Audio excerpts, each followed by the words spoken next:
Mis hermanos y hermanas, un saludo cariñoso en el nombre de nuestro Señor Jesucristo. Hoy quisiéramos compartir con ustedes una reflexión que está en el libro de Isaías, capítulo 8, versículos 19 y 20, que dice así: Y si os dijeren, preguntad a los encantadores y a los adivinos, que susurran hablando, responded, ¿no consultará el pueblo a su Dios? ¿Consultará a los muertos por los vivos? A la ley y al testimonio. Si no dijeren conforme a esto, es porque no les ha amanecido. Que el Señor bendiga, mis hermanos y hermanas, la lectura de su palabra. Para nosotros, septiembre es un mes especial. Más allá de ser el mes de las fiestas patrias, para nosotros es el mes de la Biblia. Y eso tiene importancia, porque la Biblia para nosotros es la única y suficiente regla de fe. Creemos que la Biblia es la revelación de la palabra de Dios para cada uno de nosotros, lo de que Dios quiere comunicar al ser humano. No es un libro de ciencia, es lo que Dios quiere comunicarnos para cómo nosotros podemos llegar ante su presencia. Es el registro, es la palabra encarnada que nos habla de los propósitos de nuestro Dios con el ser humano. En la Biblia nosotros declaramos que Dios se revela, se da a conocer a sí mismo, su obra, lo que Él hace, lo que Él quiere, sus propósitos. De esta manera la Biblia para nosotros es el libro central, es el libro supremo, es nuestra constitución, por así decirlo. Es la herramienta que el Espíritu Santo usa para llevarnos al conocimiento, pero no cualquier conocimiento, sino el conocimiento que nos hace obedecer a Dios de corazón, con todo nuestro ser, que no hace mal. En definitiva, entonces, la Biblia es la fuente que norma todas nuestras acciones. Como decíamos al comienzo, es nuestra única y suficiente regla de fe. Si está en la Biblia, está bien. Si no está en la Biblia, por muy interesante, por muy hermoso que nos parezca, no la debemos considerar. Pedro decía que, haciendo una referencia a todo esto, decía que toda carne es como hierba y que la gloria nuestra es como la flor de la hierba. Y él decía, la hierba se seca, la flor se cae, mas la palabra de Dios permanece para siempre. Y esta es la palabra que por el Evangelio, dice, os ha sido anunciada. El Señor Jesús decía, las palabras que yo os he hablado son espíritu y son vida. Si permanecéis en mí, decía, y mi palabra permanece en vosotros, seréis verdaderamente mis discípulos. Entonces, mis hermanos, como decíamos, estamos en septiembre, es interesante, importante recordar la importancia de lo que es la palabra de Dios. Isaías, él vivió en el siglo 8 antes de nuestro Señor Jesucristo. Y de allí Dios lo colocó para entregar un mensaje que es vigente todavía, aún en los tiempos actuales. Hay mucha similitud en lo que pasaba en esos tiempos con lo que está pasando ahora. Por ejemplo, Israel era una nación pequeña, débil, y estaba entre medio de dos imperios, el imperio babilónico y el imperio egipcio, que buscaban controlar la situación mundial. Israel era un pueblo también que había sido dividido, había habido guerra civil entre ellos. De las 12 tribus, 10 se habían apartado a un lado, y a esa fecha ya casi no existían porque habían sido deportadas a Babilonia. Y quedaban dos, que era el reino de Judá, donde Isaías realiza su ministerio. Y Isaías entonces, estando en Judá, recibe el llamado de Dios para advertir al pueblo de las consecuencias de no considerar la palabra de Dios en su accionar como nación, como pueblo, y también en cada una de las familias y las personas que vivían allí en Judá. Quizás todo lo que pasaba, ¿no es cierto?, para Judá todavía no le afectaba, pero tarde o temprano lo que pasó a sus hermanos en las otras 10 tribus le iba a afectar a ellos, porque hay un tema fundamental, hay un tema súper importante que es la obediencia.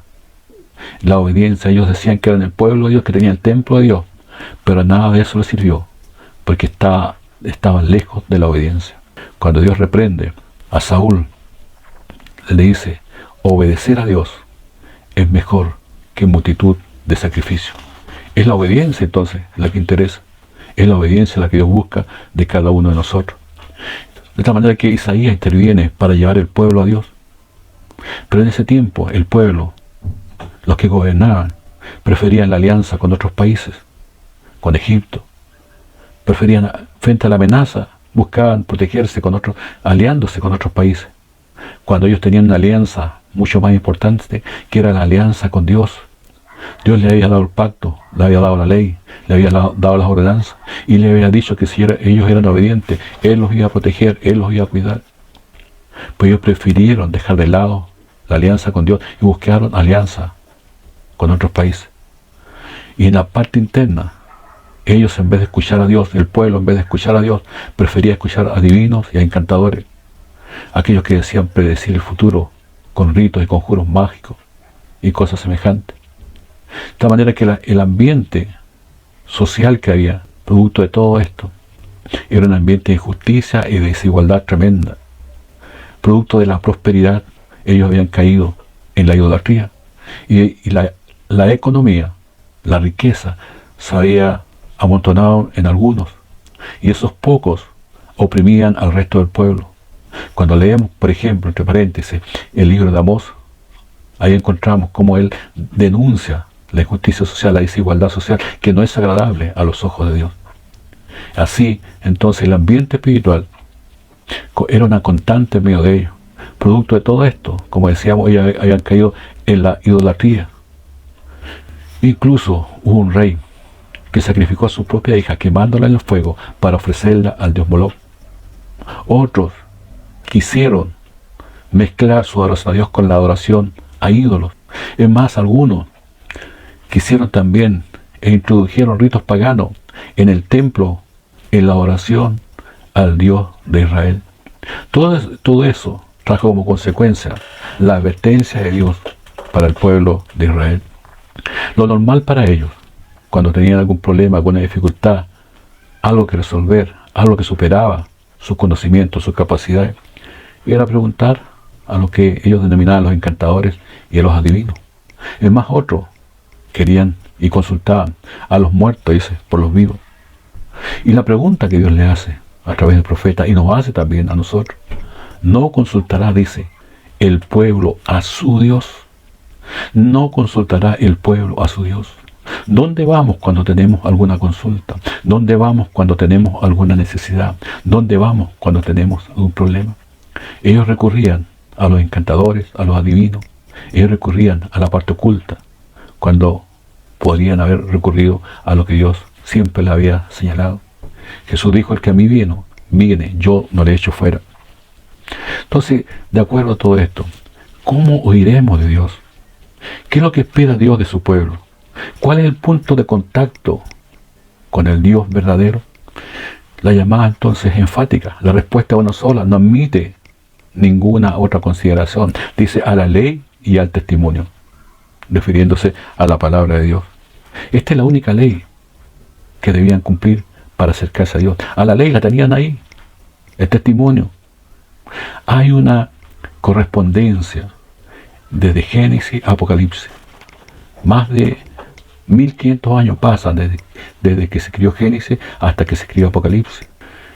Pero hay una correspondencia desde Génesis hasta el último libro. Cuando el hombre desobedece a Dios, es echado del huerto del Edén, y Dios establece las condiciones, las consecuencias de esa decisión. Y va con el hombre, va con la mujer, y va con el enemigo de la raza humana, y le dice que va a poner enemistad entre la simiente de ella, de la serpiente, y la simiente de la mujer.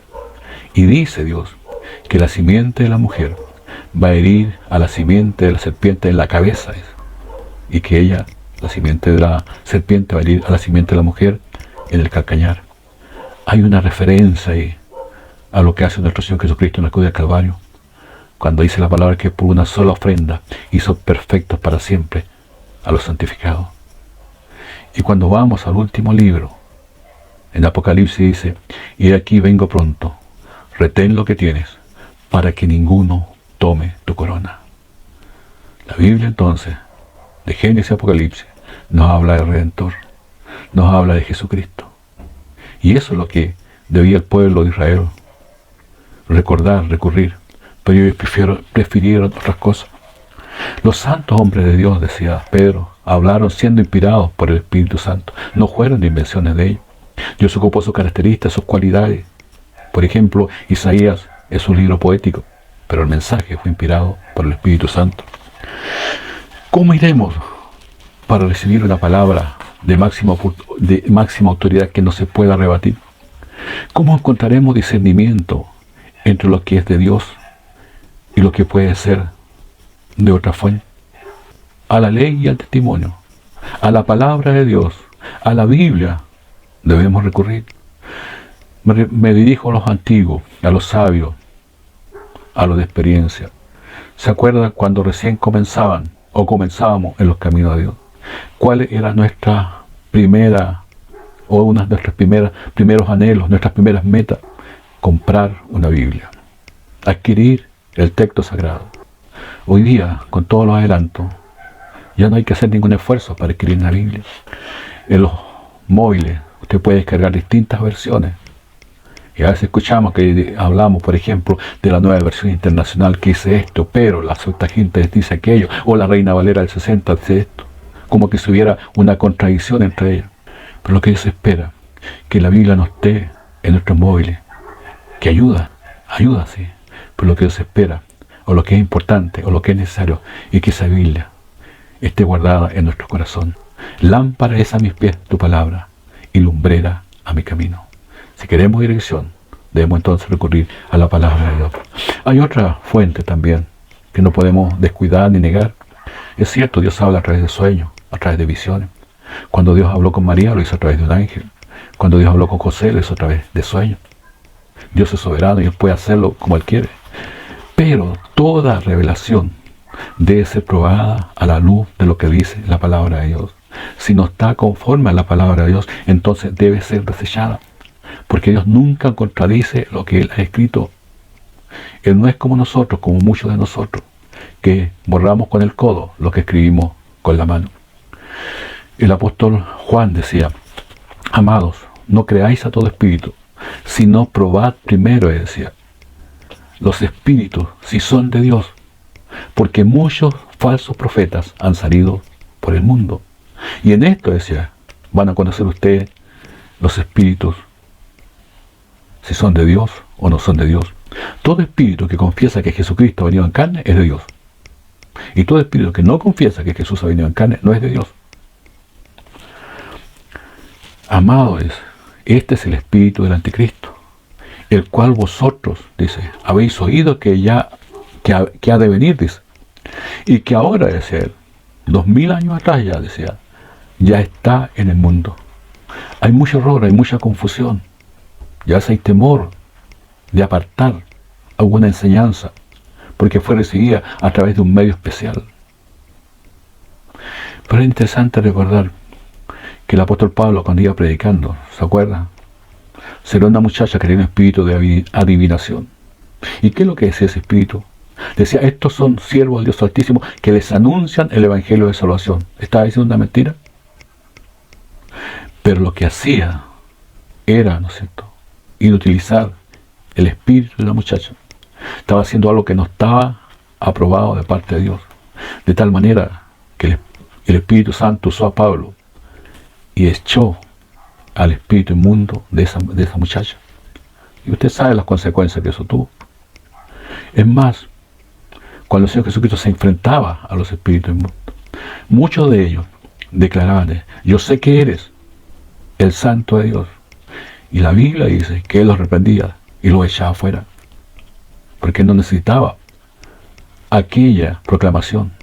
Él busca la aprobación, la proclamación de aquellos que han estado, que han vivido en condición natural, pero que se han arrepentido, han creído en el Evangelio y han aceptado su sacrificio en la cruz del Calvario, y ahora pueden decir como el apóstol Pablo: de modo que si alguno está en Cristo, nueva criatura es. Las cosas viejas pasaron y aquí todas son hechas nuevas. Entonces debemos, dice la palabra, no creáis a todo espíritu, sino probad si son o no son de Dios. Y ningún siervo, por muy ungido que sea, se va a sentir ofendido si lo que está enseñando es confrontado con la palabra de Dios. Porque la palabra de Dios, como decíamos, es nuestra única y suficiente regla de fe. Es nuestro colador. Lo que no pasa por la palabra de Dios, entonces hay que desecharlo. Y esto nos lleva entonces, mis hermanos y hermanas, en el mes de septiembre, que es el mes de la Biblia. valorar o revalorar la importancia de la palabra de Dios, volver a estudiar, volver a leer, aunque ya quizá lo sabemos, pero siempre encontramos una nueva enseñanza, siempre encontramos una nueva aplicación. La ley del Señor es perfecta. Hay una advertencia en este texto también, porque Dios nos da la capacidad de escoger. Dios no nos obliga. Dice, si no dijeren a esto, si no actúan conforme a esto, si no obedecen, si no van a la ley y el testimonio, Él dice claramente, es porque no les ha amanecido. Vale decir, siguen en tiniebla, no hay luz, eso trae inactividad, no hay nada que hacer. La luz siempre ha sido sinónimo de la verdad, desde el principio hasta el fin. El apóstol Pablo le escribe a su hermano de Galacia, cuando después que él llegó, entraron otros a decirle, sí, pero Pablo dijo esto, pero, y quisieron agregarle algo a lo que habían recibido, que es la salvación por gracia y no por obra. Él les dice, más si aún nosotros, refiriéndose a él y a su equipo misionero, o un ángel del cielo os anunciare otro evangelio diferente del que les hemos anunciado, sea anatema, vale decir, sea maldito. Como antes hemos dicho, también ahora lo repito, si alguno os predica diferente evangelio del que habéis recibido, sea anatema. Pues ¿qué busco ahora el favor de los hombres o el favor de Dios? ¿O trato de agradar a los hombres? Pues si tratara, de agradar a los hombres, ya no sería siervo de Cristo. Mis hermanos y hermanas, el salmista decía, la ley de Jehová es perfecta, que convierte el alma. El testimonio de Jehová es fiel, que hace sabio al sencillo. También decía que los mandamientos del Señor son rectos. Deseables son, más que el oro. Y mucho más que oro afinado y dulce más que la miel, que la que destila del panal. Entonces debemos, mis hermanos, revalorar la importancia de la palabra, atesorarla, meditarla, leerla, estudiarla. Que este mes de septiembre sea, entonces, la instancia propicia para poder revalorar lo que es la palabra de Dios, que es lo que Dios quiere enseñarnos para cada uno de nosotros. Sus palabras, como dijo Jesucristo, son espíritu y son vida. Que el Señor nos bendiga y será hasta una próxima oportunidad, si el Señor nos dispone otra cosa. Para andar con Jesús no hay senda mejor que guardar sus mandatos de amor.